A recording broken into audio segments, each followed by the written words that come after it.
Hello there, my name is Gideon, I'm a youth at Union Baptist Church and I'm here giving you a talk on Easter Sunday.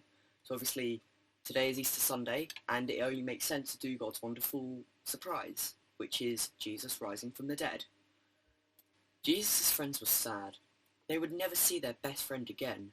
How could this happen? Wasn't Jesus the rescuer?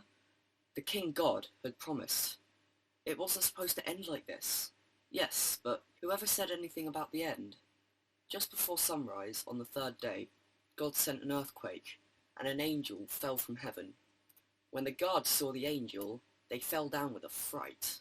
The angel rolled the huge stone away, sat on top of it, and waited. At the first glimmer of dawn, Mary Magdalene and the other woman headed to the tomb to wash Jesus' body.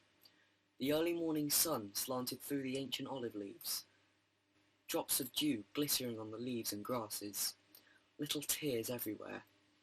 The friends walked quietly along the hilly path, through the olive groves, until they reached their tomb, and immediately noticed something odd. It was wide open. They peered through the opening into a dark tomb, but wait, Jesus' body was gone. And something else. A shining man was there, with clothes made from lightning. "Don't be scared," the angel said, but they couldn't help it. They screamed away. The angel asked them, "What are you doing here? This is a tomb, and tombs are for dead people." The woman couldn't speak. "Jesus isn't dead anymore," he said. "He's alive again." And their hearts leapt, and then the angel laughed with such gladness that they felt for a moment as if they had woken from a nightmare. The other woman rushed home, but Mary stayed behind. How could it be true? Jesus was definitely dead. How could he be alive?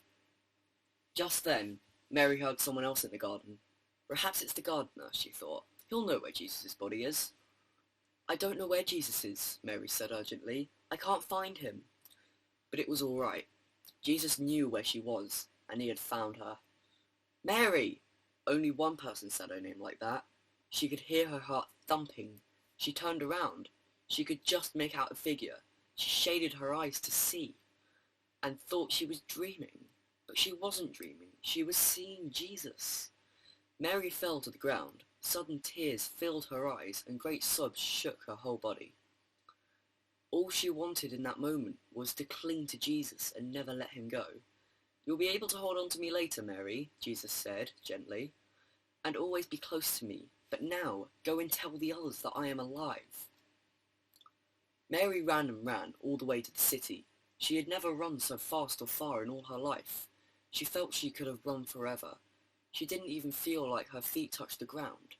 The sun seemed to be dancing and gleaming and bouncing across the sky and shining brighter than she could ever remember in the clear, fresh air. And it seemed to her in that morning, as she ran, almost as if the whole world had been made anew, almost as if the whole world was singing for joy. The trees, tiny sounds of the grass, the birds, her heart. Was God really making everything sad come untrue?